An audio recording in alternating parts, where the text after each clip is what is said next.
Hello classmates and Dr. Rosario.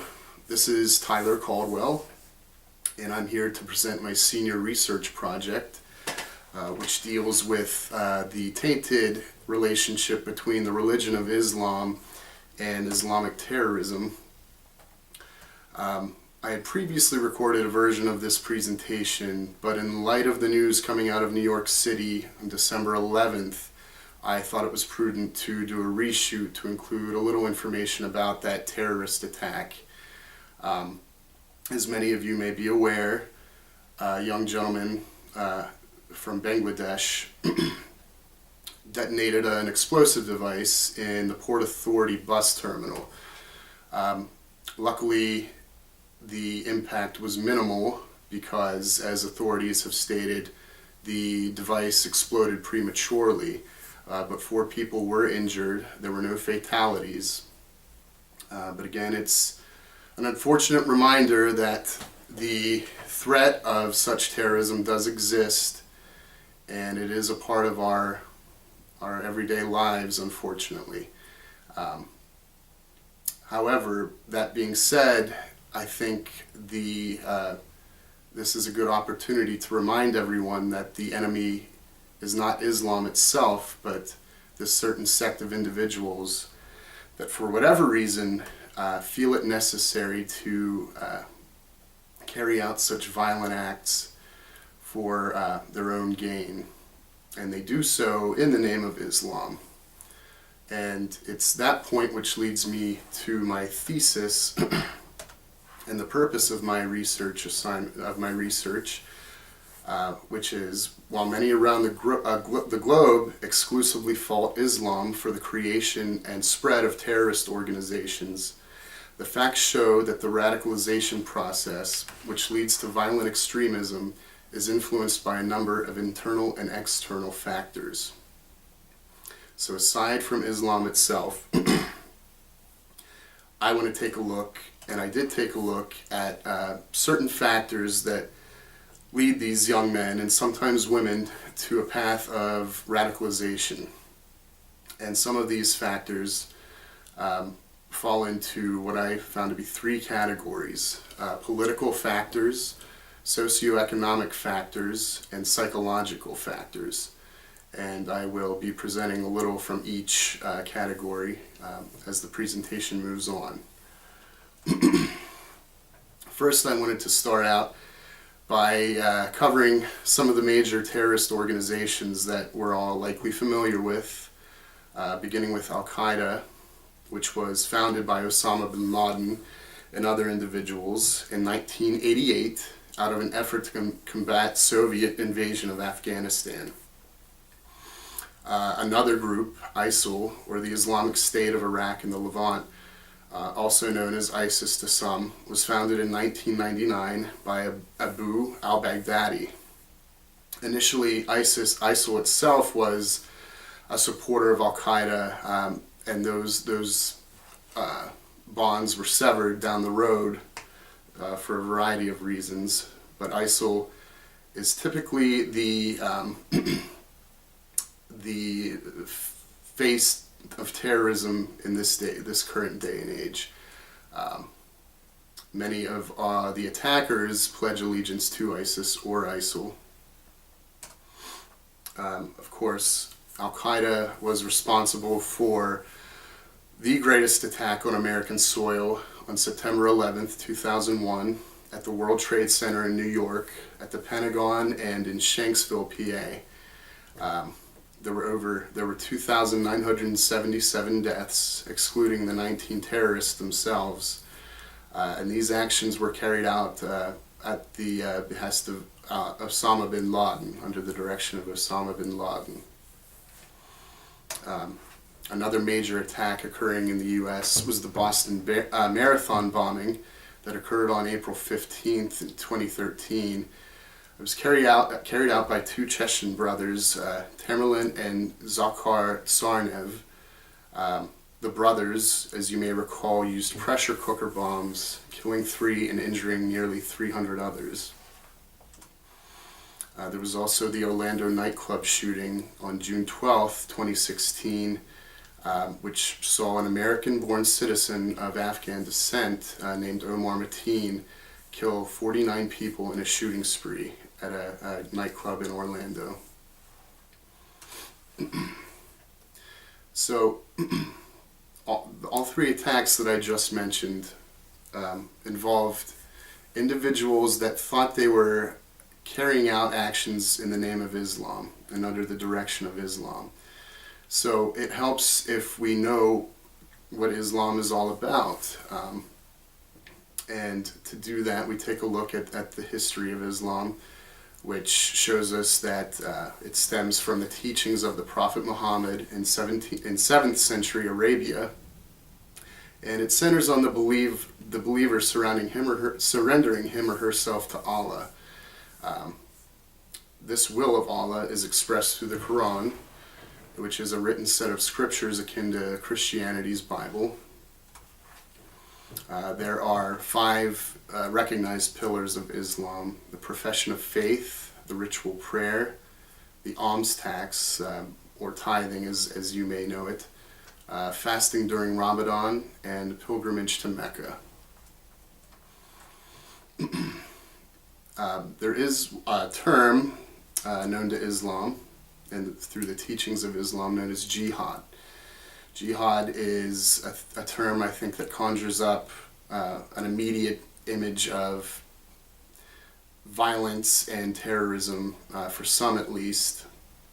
And this is because there's kind of a conflicting definition of what jihad is, even among Islamic scholars. The term jihad, according to the Quran, refers to internal and external struggles as it relates to Islam.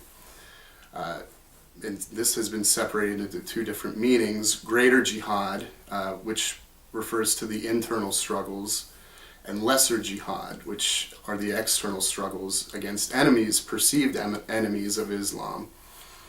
And that's where the violence comes into play.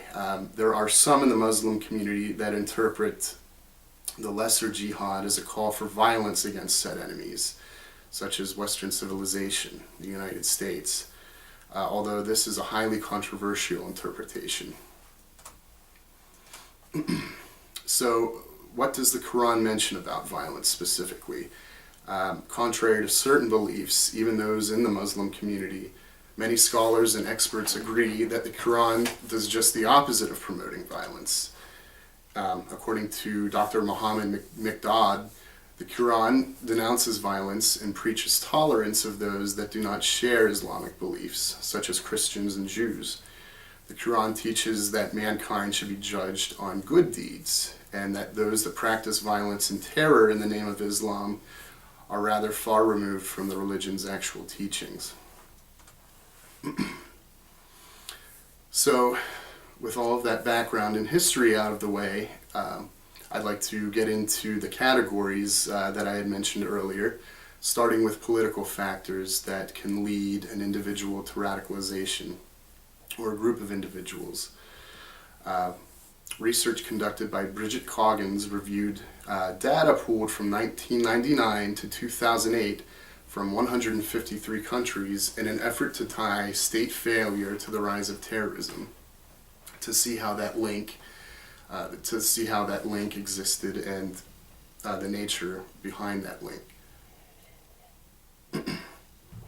Her research led to the conclusion that weakened nations are not necessarily predisposed to terrorism, but the nations that fail the most drastically are more likely to see terrorism come into power and come into play. Quantitative methods were used in Coggins' research to measure human insecurity, state incapacity, and political collapse. In addition, terror events occurring during this time period were coded to be labeled as domestic, international, or both, according to the location, the perpetrator, and the target involved in these attacks. Coggins' research also found that nations experiencing political collapse are more likely to experience and produce both domestic and international terrorism. And so such political unrest often leads to violent opposition. I don't think that's any secret. And it should come as no surprise that such unrest gives way to terrorist organizations specifically, as far as recruitment and the development of the organization itself. They thrive on regions like this that have such unrest because it's so easy for them to come in and kind of take over, take control by force, typically. So Coggins stated that the three aspects of state failure that can lead to such terrorism development includes government's failure to provide infrastructure and other services, a government's failure to provide stable and reliable public institutions, and ambiguous authority caused by political collapse. Those are all three aspects that are typically found in strong governments, stronger nations, and most, if not all three, are absent when dealing with these failed states that have given way to terrorism. There is a term brought to that I found through my research. Domenico Pico brought up a term called strategic terrorism, and this takes a look at the rise of the organization, specifically Al Qaeda, by implementation of strategic terrorism. And this type of terrorism is typically fueled by an us against them mentality, with them being labeled as anyone who is different. The organization, Al Qaeda, thrived when Afghanistan became a failed state in 1994 due to all that political unrest. The goal of strategic terrorism is to teach diversity as a threat, which is kind of, the opposite mindset we have as Americans and most in the civilized world. One way to combat this type of terrorism, according to Pico, is to immerse those willing to teach the benefits of diversity and human rights into the parts of the world that are susceptible to such strategic terrorism. Moving on to socioeconomic factors, a team of researchers examined data from Pakistan during the period of 1988 to 2010 to determine if there was a causal relationship between foreign direct investment, or FDI, economic growth, and terrorism.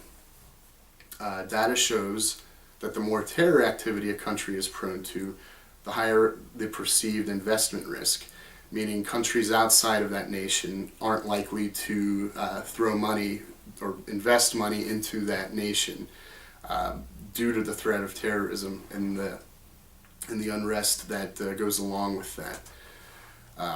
The researchers also found that terrorism also negatively impacts economic growth, which leads to a cycle that perpetuates the likelihood that terrorism will continue to thrive. The research also showed that poor economic conditions are major root causes for terrorism and radicalization. And in practice, an increase in foreign direct investment will likely lead to an economic climate that discourages terrorist activity. But the activity itself also discourages FDI. So if terrorism is in place, the less likely FDI growth is, but that growth is needed often to combat such terrorism in that nation. Some economic determinants that Daniel Merrick's found through his research. He concluded with the assessment that economic determinants are not likely universal when it comes to terrorism, but they undoubtedly play an important role, and they call for more research on the matter. Economic motivations continue to matter to the terrorist organizations that do exist. And there's an interesting theory called rational choice theory that states that individuals participating in terrorist groups are in actuality acting rationally based on economic opportunity and their attempt to maximize their own worth. This kind of plays against the psychological aspects I'll mention in a moment here, stating that these actors, these perpetrators of terrorism, are actually thinking rationally. But it sort of makes sense when you think about it. They are seeking the best avenue to further their organization, and they do so often by means of terrorism. Just as other studies have shown, Merrick's work exhibits empirical evidence that economic progress is a substantial deterrent for terrorism activity, similar to FDI growth that I had mentioned previously. Such evidence backs popular perception that poverty does indeed, can indeed lead to terrorism. Going into the psychological factors that lead to radicalization, or can lead to radicalization, research conducted by Cynthia Garcia Cole and Amy Marks led to an addendum to an original article on the psychology of terrorism. Garcia Cole and Marks, they decided to focus on developmental and sociocultural aspects that can lead to terrorist activity. One critical finding from their research was the fact that most individuals who participate in terrorist activity are indeed young males. And just as an example, using some of the individuals I mentioned previously, there is a definite pattern. Take a look at the Tsarnaev brothers, the ones who perpetrated the Boston Marathon bombings. They were both young males. Jalil Aziz, a resident of Harrisburg, Pennsylvania, was charged in 2015 with conspiracy to provide material support and resources to a designated foreign terrorist organization, also a young male. And Saifullah Sapov, the terrorist who rented a pickup truck and drove through a crowd of cyclists and runners in New York City just a few months ago, killing 8, also a young male, as was the gentleman Akied Ullah, who on 12/11/2017 detonated a small explosive device at the bus terminal in New York City. These were all relatively young males with some history of feeling like an outsider and trouble assimilating to U.S. society. Terrorist organizations intentionally recruit such young men, both at home and abroad, as such individuals are still forming self-identities and are vulnerable to drastic influence. According to authorities, many perpetrators of terrorist attacks experience familial discord, whether it's in the form of parental loss, radicalization by family members, or feelings of alienation. I believe with the Tsarnaev brothers, the older brother had been radicalized before the younger brother had, and definitely played a part in radicalizing the younger brother. Studies have shown that average adolescents are prone to experience feelings of social isolation, shaming, fear, anger, and helplessness. These adolescent tendencies play hand in hand with the humiliation and vulnerability that leads to radicalization. There's also a natural need for young adults to feel like they belong, something we can all relate to, I'm sure. Another facet that terrorist organizations take advantage of when recruiting. A gentleman named David Lotto examines the mindset of terrorists through a theory once posed by a man named Heinz Kuhut. Kuhut's theory is threefold, involving the concepts of narcissistic injury, narcissistic rage, and the desire for revenge. Lotto suggests that throughout the history of Western civilization, Western powers have repeatedly humiliated the Muslim community, thus leading to a focus on the lesser jihad, or combating the perceived enemy to Islam. Such humiliation is the driving force behind the idea of narcissistic injury. When somebody suffers humiliation, they naturally want to seek out revenge. And so such humiliation is the driving force behind the idea of narcissistic injury, and in Lotto's opinion, a major root cause of terrorism in general. Those that experience such injury are then likely to experience rage and a burning need to seek revenge. The way to fix such pain is to unleash a humiliation on those who have in turn humiliated you in the first place. Such a cycle of shame, humiliation, rage, and aggression is seen throughout psychology, but I personally had never heard it put into play before and as a defining element to why terrorists act the way they act. Lotto focuses on certain historical events that have seen Christians humiliate Muslims throughout history, such as the Crusades, the defeat and collapse of the Ottoman Empire after World War I, and the so-called peacekeeping missions in countries such as Iraq and Afghanistan. Lotto calls for a break of this narcissistic style by suggesting that the West no longer glamorize its victories over the terrorist organizations. This, I admit, can be a sensitive subject. I feel, while on one hand that the U.S. should celebrate any victory over such terrorism, there is a fine line when you consider this cycle of humiliation and revenge that we maybe should tread going forward, so as not to add fuel to the fire, so to speak. A man by the name of Kiran Sarma recognizes the psychological factors at play with radicalization and encourages the use of risk assessments as a means of preventing radicalization from occurring in the first place. Risk assessments are used throughout the psychiatric community. When a new patient comes in for evaluation, a risk assessment is something that's commonly given right off the bat. Sarma refers to the Individual Vulnerable People System, the IVP, that is used in the UK, and uses empirical evidence to present a list of red flags for extremism. Such red flags include membership of nonviolent radical groups, contact with known extremists, advanced military training, overseas combat experience, cultural and or religious isolation, and isolation from family.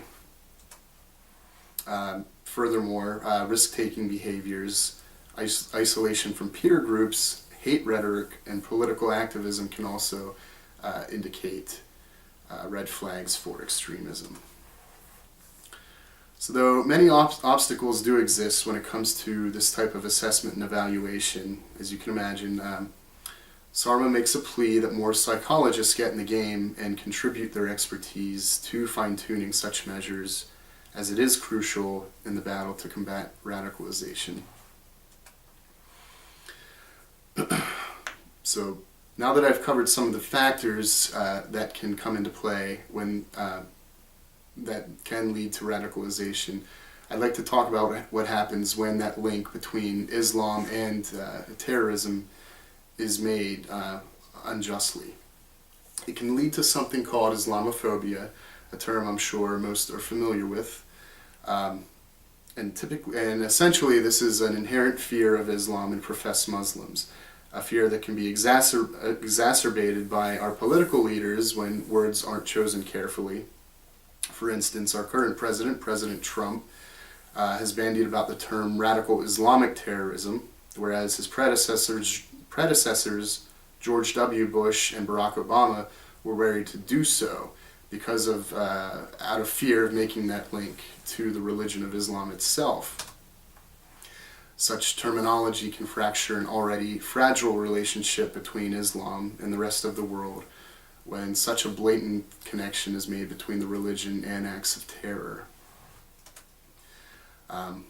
Islamophobia, unfortunately, seems to be on the rise as far as hate crimes as a measurement. According to the Pew Research Center, attacks on Muslims in 2016 significantly surpassed 2015 figures, jumping from 91 to 127. 2016 attacks even surpassed the modern peak of 93 that was reached in 2001 following the 9/11 attacks.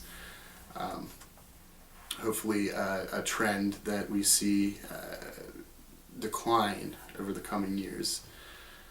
Krista McQueenie presents an article with the purpose of teaching social construction of terrorism in an effort to distance radicalization from the religion. There's a tendency for many Americans to fear individuals with Arab-sounding names, or those wearing hijab, for instance, or anything that might indicate the individual is Muslim. This tendency, an indicator of Islamophobia, is born from miseducation and misinformation. The mass media is somewhat to blame for this. Much of the coverage that they present tends to be slanted in a negative light, fueling Americans' already uneasy perception of Muslims. And such a reality calls for a more informed perspective so that Americans are able to make knowledgeable decisions based on reality rather than fear. So it's fairly obvious to see why many are quick to associate Islam with terrorism, but it's also fairly obvious, I think, to see why such a connection is unfair and dangerous, especially to the Muslim community. There are over 1 billion peace-loving Muslims that want nothing to do with the violence and hatred that is born from radicalization. And for those that don't practice Islam, it should be our duty to know our neighbors better, to truly understand the principles and culture that guide our Muslim brothers and sisters.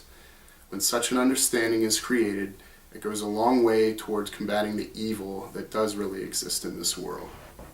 Thank you very much.